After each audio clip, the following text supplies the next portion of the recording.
Apocalipse capítulo 11, para a gente encerrar essa passagem que a gente tem estudado do capítulo 14, versículo 14 ao 19. Eu quero ler corrido novamente, para a gente comentar o 19.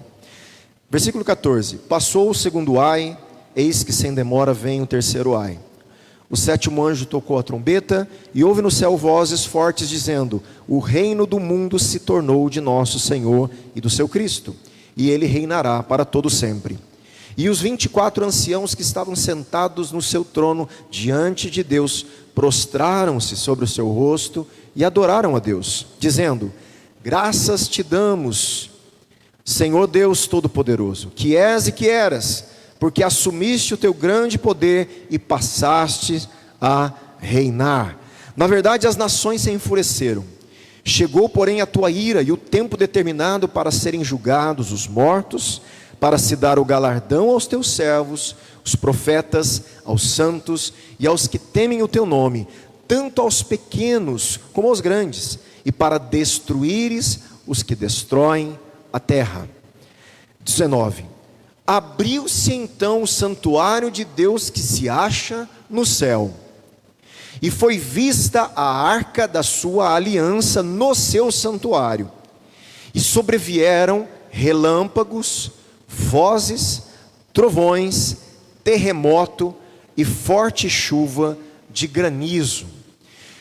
Isso aqui tem muito, se você perceber, algumas coisas bem semelhantes ao que acontece no Sinai, quando os 10 mandamentos é dado. Ali vozes, trovões, né? Ali também a glória de Deus se manifesta ali no monte, quando Moisés vai receber as tábuas da lei. Literalmente ali uma fusão do céu com a terra no monte, do jeito que acontece no monte da transfiguração. É uma fusão, gente, é uma antecipação da eternidade, esses momentos. A transfiguração é justamente uma antecipação do que será novo céu e nova terra. É a hora que teve aquela união, Jesus foi visto glorificado ali, né? E não havia mais limiar da terra com o céu. Tanto é que Moisés estava presente, Elias estava presente, Jesus estava presente, Pedro, Tiago e João junto ali, virou uma conexão única. Naquele momento foi uma antecipação do que vai acontecer com essa fusão que Deus vai fazer, céu e terra, nessa recriação, né? Respondendo inclusive o Pai Nosso: venha a nós o seu reino, seja feita a tua vontade na terra, do jeito que ela é feita no céu. Essa diferença, essa distinção muito grande do visível e invisível, uma hora vai acabar, que é justamente na recriação, né, do mundo aí. Vamos voltar aqui no 19, com algumas leituras e observações minhas aqui. Olha lá. A conclusão da sétima trombeta aqui, ela também contém uma coisa literária que eu já expliquei, vocês vão lembrar. Na teologia, literariamente falando, chama-se inclusio. Mas eu expliquei isso daquele sanduíche, você lembra? Sanduíche literário? Ou envelopamento de alguma fala. Então existe alguma coisa aqui no versículo 1 e 2 que tem a ver com o desfecho de alguma forma, né? Quer ver? Vamos ver aqui. O que ele fala aqui? A conclusão da sétima trombeta contém um incluso, uma conexão com capítulo 11, versículo 1 e 2. Quer ver? Vocês conseguem? Quem que está com a Bíblia aí consegue passear aí? É importante. De novo, infelizmente, estamos sem o Data Show funcionando aí, tá? Então, ó, 11, 1, olha o que diz.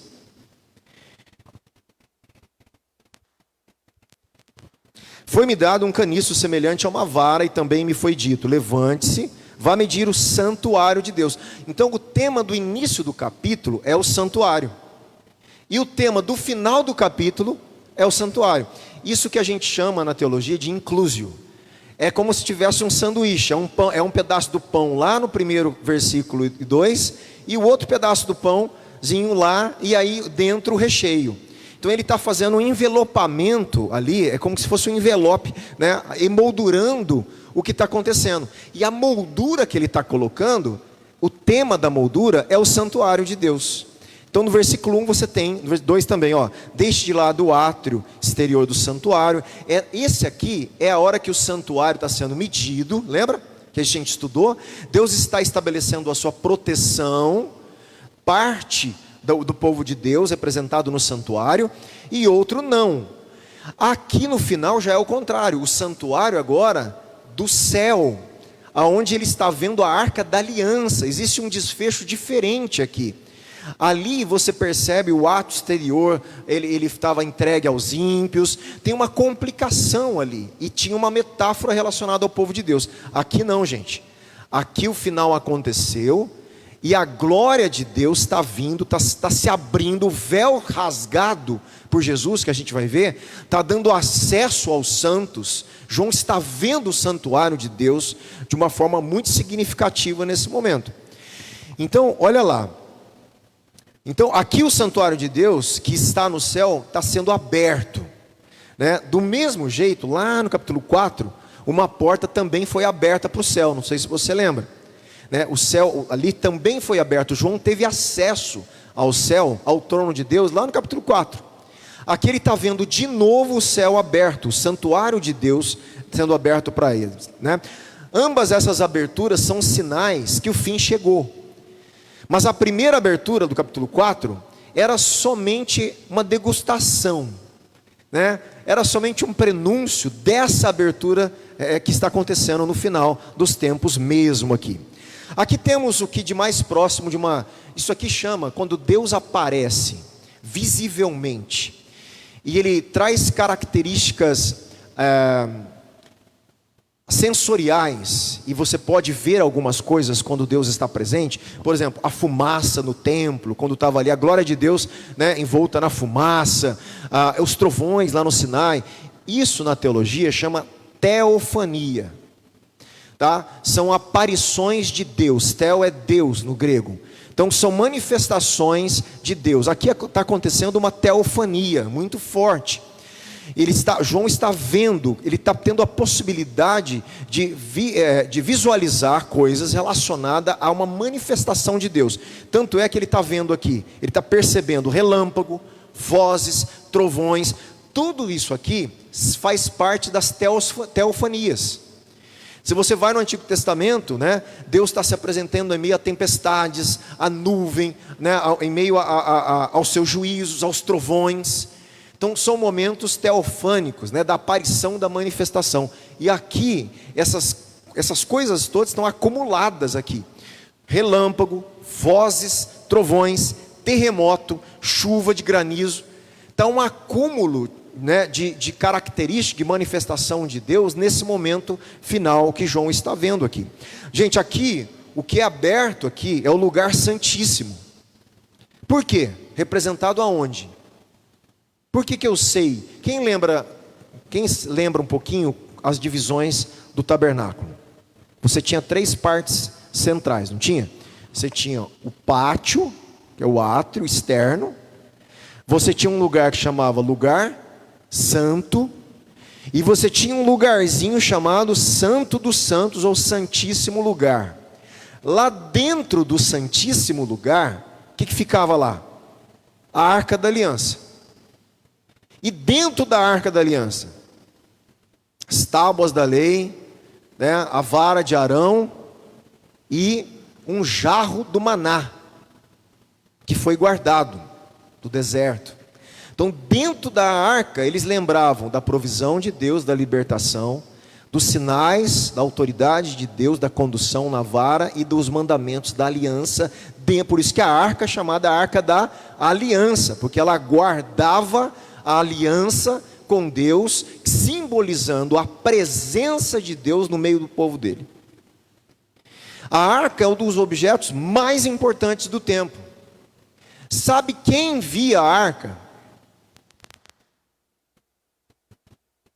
Só o sumo sacerdote, uma vez ao ano.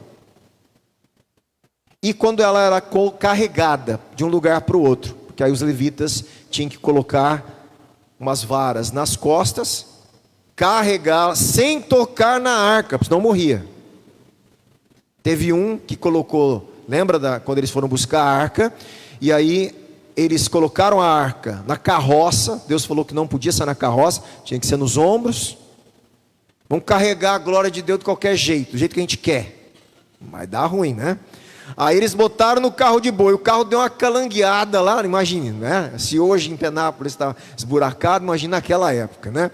Então aí deu alguém que foi lá tocar para a arca não cair. A hora que tocou, morreu, meu irmão, fulminou, a glória de Deus fulminou o cara. Davi fica triste, ele fica triste, ele vai falar: Deus, nós estamos, né, levando a sua arca, mas não é do teu jeito, Davi. Vai ler do jeito que eu mandei carregar a arca. Vai saber do jeito que está prescrito. As minhas coisas não faz do seu jeito, faz do meu. Isso é forte, são coisas, ensinamentos fortes, porque a gente quer carregar as coisas de Deus do nosso jeito. E é do jeito dele, gente. Então até para adorar a Deus, precisamos dele. Precisamos da ajuda do Espírito Santo. É do jeito dele, não é do nosso. A vida cristã é do jeito dele, não é do nosso jeito. Então o que ele quer de nós? É isso que a gente tem que estar perguntando. Qual é a vontade dele? O que é viver com Cristo? Como é caminhar com ele? Que estilo de vida? Que tipo de culto? Né? Então Deus quer receber da gente. Então aqui nós estamos num momento significativo, porque o Santíssimo Lugar, que no Antigo Testamento ninguém podia ter acesso, João está tendo acesso à visão da Arca da Aliança. O véu, porque tinha um véu, você sabe disso, né? Lá no Santíssimo Lugar, a gente fala véu, tá? Mas não é esse véu, esse véuzinho assim, aquele, parece que quando fala véu, parece aquele véuzinho, né? Fininho. Meu irmão, era uma cortina grossa, eram panos grossos ali, né? Que não tinha como rasgar na mão. Não estava para pegar um negócio daquele e rasgar. Por isso que o rasgar que aconteceu quando Jesus morre, o véu se rasgou de cima a baixo, aquilo ali era impossível acontecer.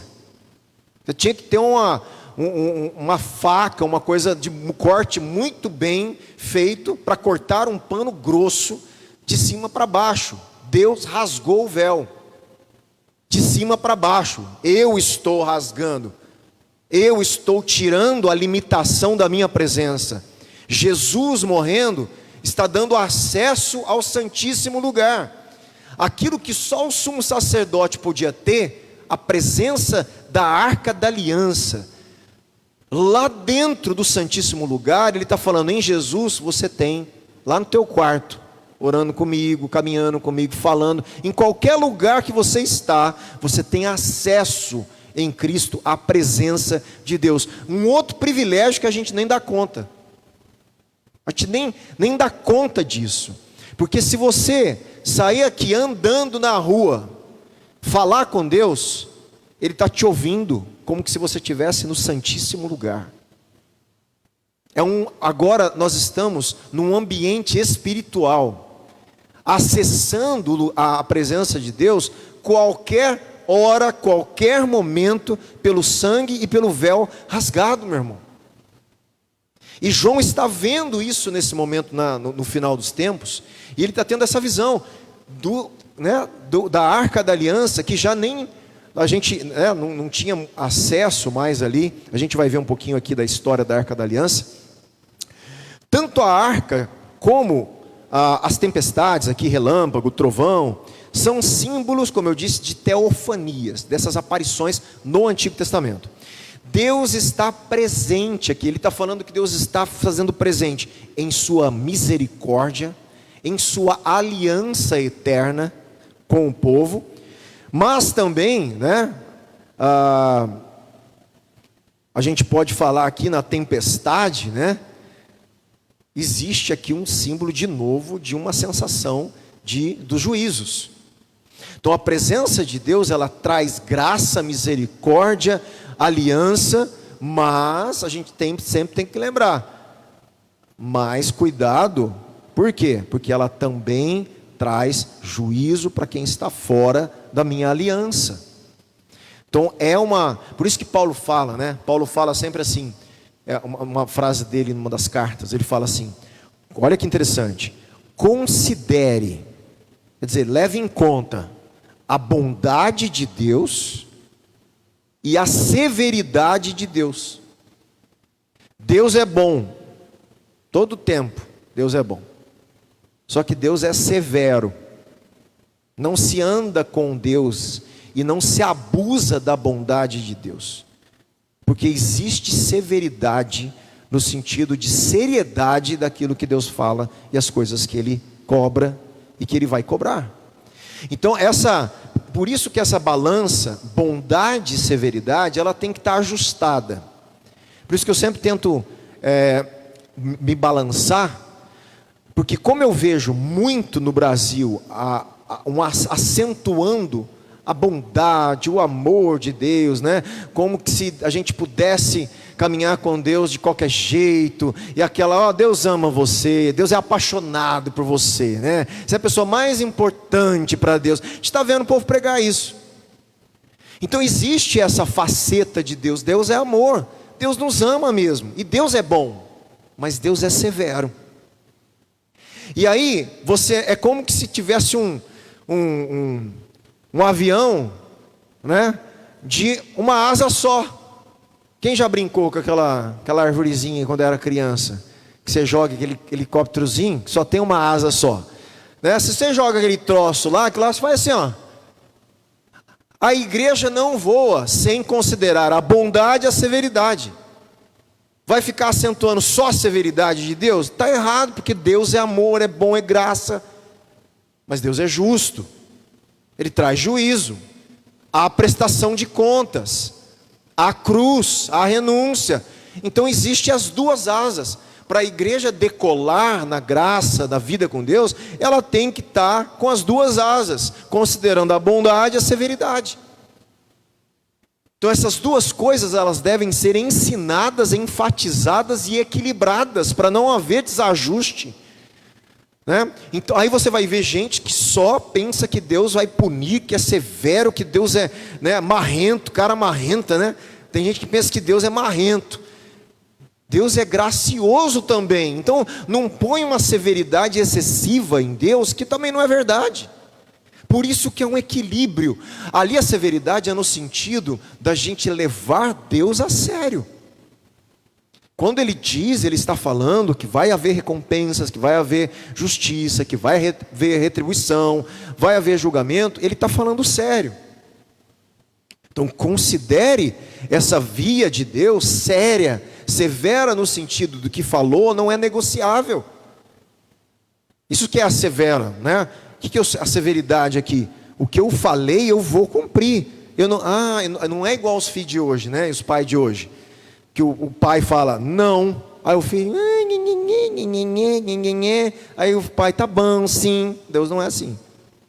A hora que Deus falou, não, meu irmão, é não. Você pode espernear, igual o filho faz no mercado, se jogar no chão, né? Deus falou assim, não. Isso não funciona, né? Se você foi, né, nesse sentido, né, se nós fomos e os nossos filhos estão sendo pior ainda, mimado, com Deus não dá certo, porque Deus é severo nesse sentido. Seja o seu sim, sim, o seu não, não, e ponto final. Então essa é uma questão importante que Apocalipse está mostrando para a gente o tempo inteiro, né? Vamos falar um pouquinho da Arca da Aliança mais.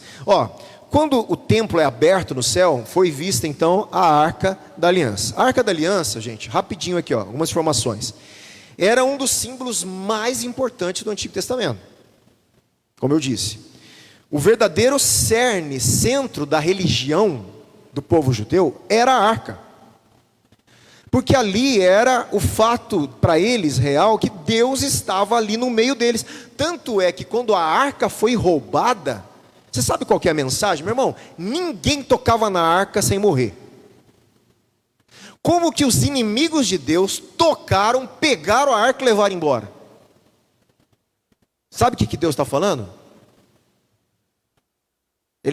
O recado de Deus é o seguinte: eu estou indo embora do meio de vocês. Porque eu estou deixando eles me levarem. Eu saí do meio de vocês. Porque ninguém tocava a arca. Nem o povo de Deus, santo, separado, podia tocar a arca. Os inimigos pegaram a arca, roubaram a arca, levaram embora. Deus não fez nada com eles, porque Ele está falando assim: eu estou me retirando daqui. É uma mensagem de Deus. Eles sabiam, na cabeça daquele povo, como que uma pessoa do rei tocou, morreu. E agora os inimigos, os filisteus, né, levaram a arca, botaram, lógico que, né, a arca cortou a cabeça, né, do Deus lá deles lá, né, porque eles colocaram dentro do templo, se eu não me engano, de Dagon, né, colocaram dentro do templo dele. No outro dia a estátua estava caída diante da arca de Deus, né. Deus falou: aqui só tem eu mesmo, viu? Não tem outro Deus. Onde eu estou, os deuses têm que se prostrar aí. A estátua dos deuses filisteus, né? Aí eles falaram: poxa vida, né?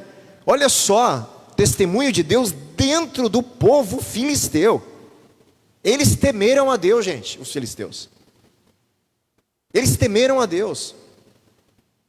Então, quando eles roubam a arca, não acha que roubaram. Deus saiu dali. Deus falou: eu estou abandonando o povo que me abandonou. Eu estou saindo daqui. Não tenho mais nada, eu não quero mais habitar aqui. Vocês não vão me ter mais aqui. É isso, gente. E aqui a arca está retornando, quer dizer, aquela presença de Deus. Lembra? Olha que interessante, meu irmão. Pelo amor de Deus, preste atenção nessas coisas. Na minha cabeça essas coisas vão se montando. E eu tento explicar para vocês visualizar o que eu consigo visualizar. O pastor Cleverson, ele pregou aquela frase, que quando nasce a arca de Deus, ela é roubada. Naquele momento, nasce uma criança ali, e é colocado o nome de Icabode. Não sei se você lembra. Icabode significa: a glória de Deus se foi embora. A glória de Deus foi embora de Israel. Deus se retirou do meio do povo que Ele queria habitar, que Ele fez uma casa para morar no meio deles.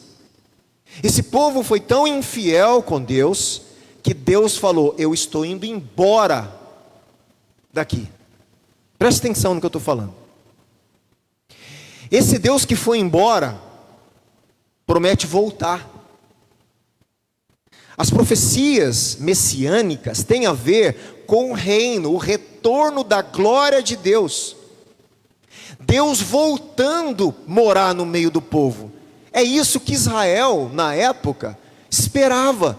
Deus foi embora, nós queremos Ele de volta. Por isso a reconstrução do templo, para Deus e a glória de Deus retornar, mas não deu muito certo. E aí, nós cristãos entendemos que Deus está retornando e cumprindo a profecia do retorno na pessoa de quem? De Jesus. Por isso a teologia, a gente usa uma palavra: Jesus tabernaculou-se. Ele se fez casa, moradia de Deus. Por isso que o nome de Jesus é Emanuel. O que é Emanuel? Deus conosco. Deus que tinha ido embora está voltando. O Deus que se afastou do povo promete voltar, trazer a sua glória.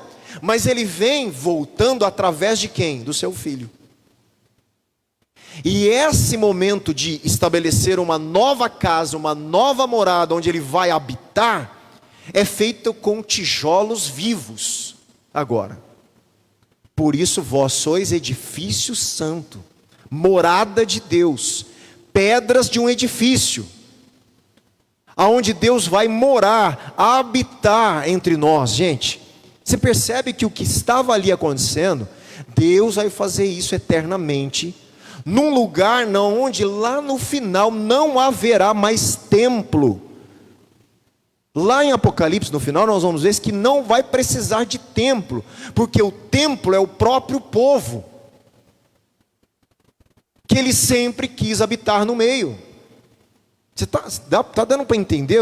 Pelo amor de Deus, fala que sim, né?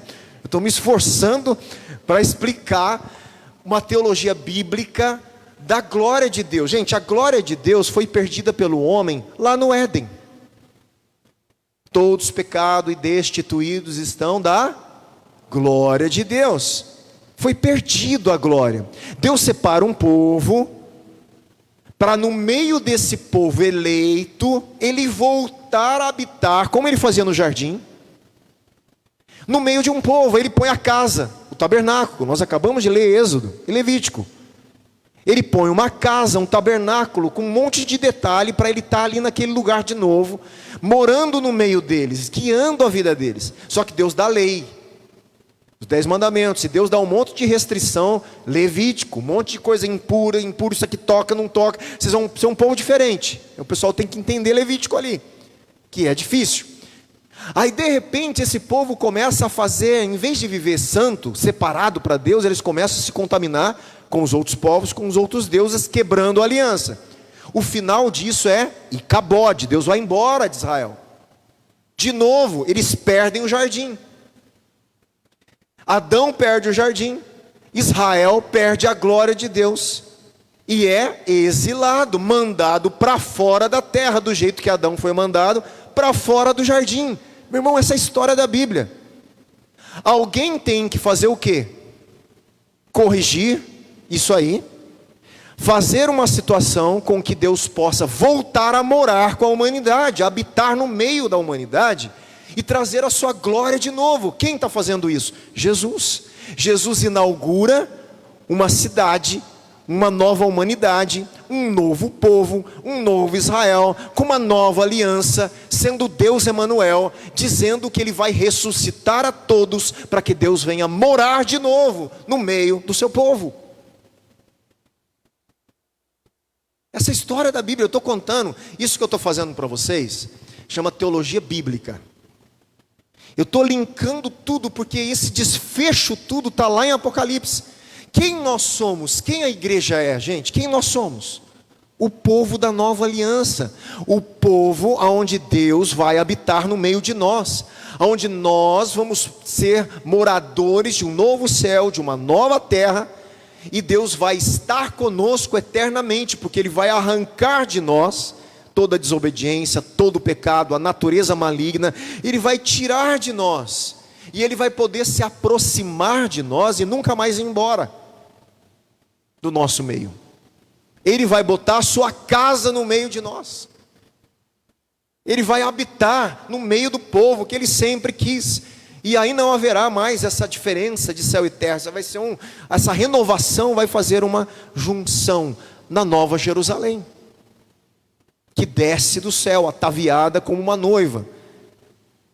Nós vamos ver, esse é um desfecho. Você faz parte, se perceba dentro desse projeto de Deus. Você faz parte disso. Por isso que a gente fala, Jesus te salvou. Não é para você ser salvo, como se tivesse um fim. Gente, a salvação é o começo. Por isso a Bíblia diz, desenvolva a sua salvação. Desenvolva a sua missão. Assuma que você agora é de um reino eterno e que você tem uma mensagem para essa terra perdida. Cristo tem uma vida eterna para você. A cruz de Cristo, a vida, o sofrimento, a morte, perdoa o seu pecado, te faz nova criatura, nova criação, um novo cidadão de uma nova pátria. Meu irmão, essa mensagem do Evangelho, nós precisamos aprender urgentemente a pregar o Evangelho, com clareza, para as pessoas. Se a gente não entende isso, você não entendeu o Evangelho ainda. É uma boa notícia de um rei, falando que o reino chegou, que ele está construindo uma nação cheia da imagem de Deus, reconstruída e perdida no Éden. Nós aqui devemos ser a imagem de Deus, para encher a terra da glória de Deus. É óbvio que isso só vai acontecer definitivamente aqui no escatom que a gente está lendo. Mas nós fazemos parte desse projeto. Você está entendendo? Nós fazemos parte desse projeto. Voltando aqui, a Arca da Aliança, como eu disse, ela tinha as tábuas do 10 mandamentos. Ela tinha o jarro de maná guardado dentro dela. E ela tinha a vara de Arão que floresceu lá. Não sei se você vai lembrar. Assim, a arca simboliza o quê? A aliança de misericórdia de Deus com o povo. Agora, a tampa da arca, chamada propiciatório, já viram essa palavra? Que é difícil de entender o que é o propiciatório, né? Ou assento de misericórdia. A tampa era o assento onde os querubins estavam em cima, assentados em cima da arca, em cima dos mandamentos, guardando a aliança. Aquela tampa era a tampa da misericórdia, ou lugar de expiação, propiciatório, onde Deus se tornava favorável, propício, favorável ao povo, e expiava o pecado, para que o povo recebesse a sua presença. Isso acontecia uma vez ao ano, no Yom Kippur, que acontece até hoje em Israel, o dia do Yom Kippur, do arrependimento nacional, onde a nação se reunia para pedir perdão a Deus pelos seus pecados. O sacerdote levava o sacrifício lá dentro do Santo dos Santos, representando. Deus perdoava a nação e continuava no meio deles. Deus era propício, favorável, expiava, perdoava, estendia graça e misericórdia. A arca era o símbolo central da presença de Yahvé com Israel. O cerne, o centro da expiação pela nação e a base das vitórias contra os inimigos. Tanto é que muitas das vitórias, a arca estava no meio da guerra. Porque Deus falava assim: eu estou com vocês nessa aí. A minha presença vai junto. Mas quando eles achavam que iam usar Deus, dava errado. Eles ganhavam as batalhas quando eles se submetiam a Deus. Ninguém conseguia usar a arca. A arca os usava. Deus estava ali vivo através daquele objeto, dizendo: eu estou aqui, mas eu sou Deus, não são vocês. Não venha tocar na arca do jeito que vocês querem. Não ache que vocês podem fazer passe de mágica e ganhar as vitórias, porque a arca vocês estão levando do seu jeito. Vai dar errado, eu vou sentenciar vocês. É do meu jeito. A presença de Deus é boa e severa. Você está entendendo isso que eu estou falando? Olha só, esse conceito que eu estou falando para você. Quando a gente clama, você fala: pastor, isso é lá no Antigo Testamento. A gente tem umas visões meio esquisitas às vezes de algumas coisas. Gente, Deus não mudou. O que mudou foram algumas questões da aliança. O caráter de Deus não muda. A aliança mudou. Porque isso aí Deus fazia no Antigo Testamento. Espera aí, calma. Deus fazia o que no Antigo Testamento? Se você está falando de termos de aliança, tem coisas que caducaram. Se você está falando do atributo de Deus eterno, não muda. A severidade do Antigo Testamento é a mesma do Novo. Deus não muda. Deus não muda. Deus é imutável no seu caráter e na sua essência. Deus muda o jeito de lidar por causa da aliança. Nós temos que entender isso. Então a aliança passa, ela modificou. Jesus modificou os termos da aliança e a graça foi estendida, mas o caráter de Deus não muda. Tanto é que nós estamos vendo Deus refazer coisas que Ele fez nas pragas do Egito, em Apocalipse. Porque é o mesmo Deus. É o mesmo Deus. Quando a glória de Deus vem muito forte e a presença de Deus começa a ficar manifesta, você tem duas coisas: presença profunda de Deus, sinais que começam a acontecer e não aconteciam, conversões, santidade e juízo. Ananias e Safira, ao mentir para os apóstolos, foram mortos imediatamente. Por quê? Porque a glória de Deus estava manifesta. Então nós temos que entender o seguinte: quando nós clamamos aqui, Deus vem sobre nós com a sua glória, no fundo nós não entendemos. Deus às vezes não vem por misericórdia da gente. Ele fala: se eu for agora, alguns vão morrer. Melhor eu não ir. Aguenta mais um pouco, deixa eu dar uma purificadinha na igreja aí. Vai pregando aí, vai falando de compromisso, deixa o pessoal ir se acertando. Numa hora dessas aí eu apareço sem tentar matar ninguém. Porque a glória de Deus é sagrada, é santa. Ela fulmina o pecado. Por isso Ananias e Safira morrem imediatamente. A glória de Deus ali no Pentecostes e naqueles primeiros momentos estava tão presente que um desacordo com o que Deus queria para a sua igreja foi julgado imediatamente, meu irmão. Imediatamente. Então, olha só, a bondade e a severidade. Ao mesmo tempo, Deus curou quantas pessoas ali? Salvou quantas pessoas? Abençoou tanta gente. A glória de Deus está ali na sua bondade e na sua severidade. O que Deus está falando ali com Ananias e Safira? Não brinque com a minha presença, não brinque comigo. Não faça isso. Isso trouxe temor na igreja. Lógico, né? Mas será que precisa chegar a esse ponto para a gente cair a nossa ficha e falar, peraí, Deus, temos temor a Deus, reverência, a santidade, a glória, e caminhar com Deus adequadamente, ao mesmo tempo, desfrutar do amor, da bondade, da graça de Deus, porque Deus é bom com a gente todo momento, todo tempo, gracioso. Você vê como essas coisas, uma não anula a outra. É até difícil na nossa cabeça moderna, né, botar essas coisas no mesmo lugar. Por isso que as pessoas falam, Deus é amor, Deus é pai. Quer dizer, Deus é pai, porque os pais de hoje vão fazer tudo o que quer, né? Meu irmão, não é assim que funciona. Deus é pai, e esse pai é juiz, é rei. Mesmo um filho antigo na casa do rei, apesar de ser pai, quando o pai estava no trono, ele não podia chegar diante do rei de qualquer jeito. Porque ali, ele é rei. Só a hora que o pai dava permissão para ele. Vem aqui, filho, pode sentar aqui no meu colo. Aí ele estendia a graça do pai. Mas não podia perder o respeito ao rei.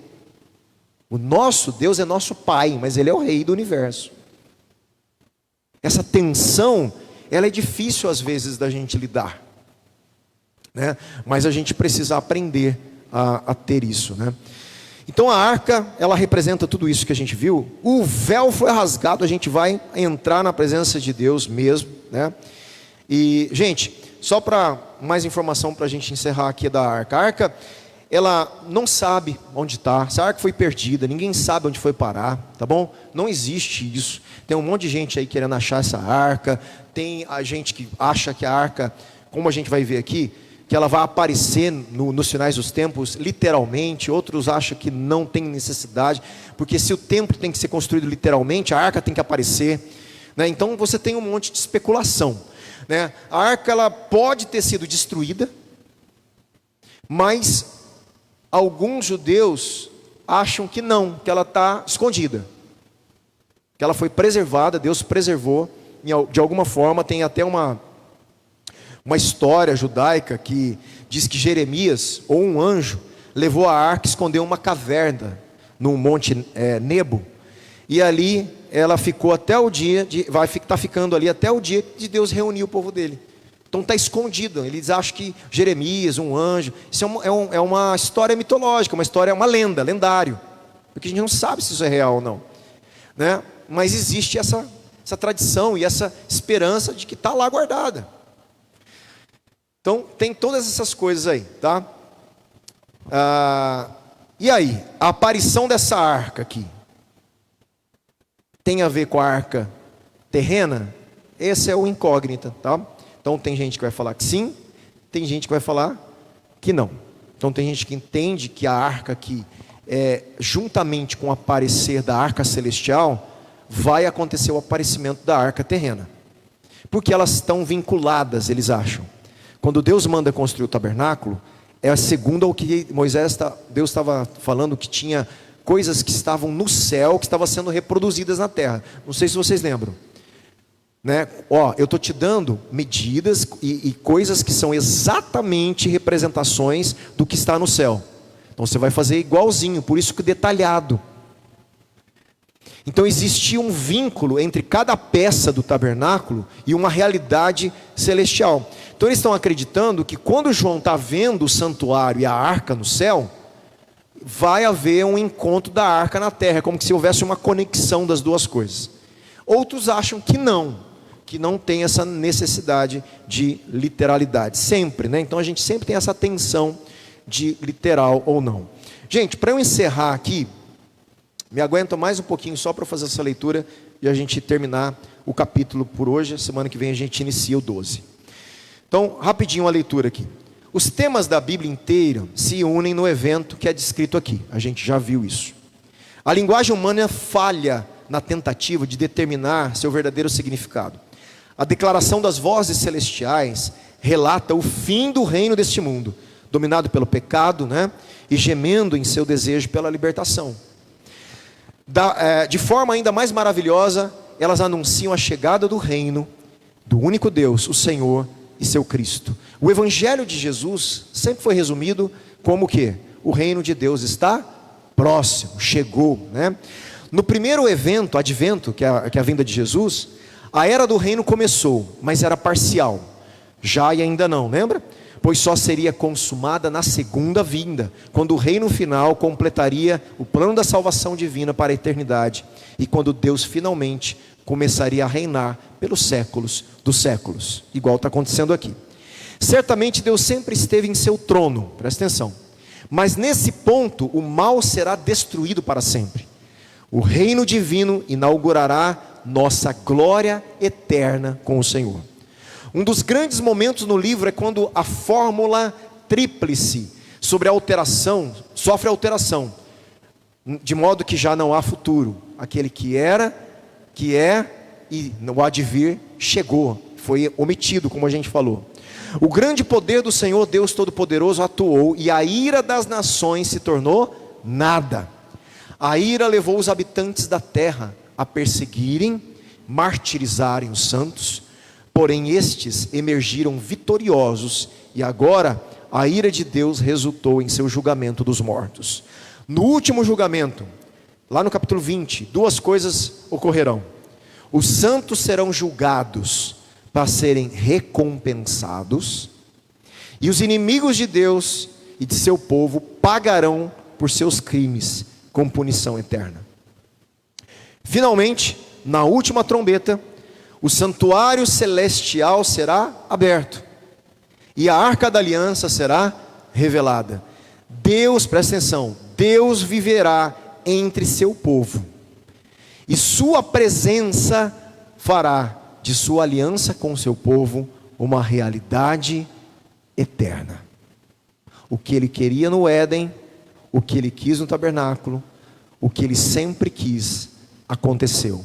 Deus está no meio do seu povo, um povo santo, que vai prestar honra e fidelidade eterna, que ele vai fazer presente, abençoar eternamente e reinar eternamente sobre nós. Meu irmão, isso aí é a Bíblia, o Evangelho, a pregação, nossos cultos tem tudo a ver com isso. Se a gente não entende, a nossa vida cristã fica desconectada de uma realidade eterna. Por isso esse estudo aqui é tão importante. Coloca a gente na eternidade, coloca o nosso pé no propósito de Deus eterno.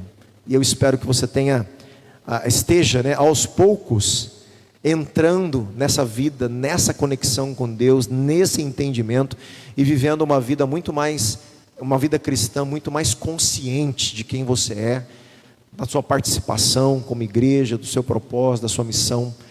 Isso cresça em nós, é a minha oração. Amém? Amém?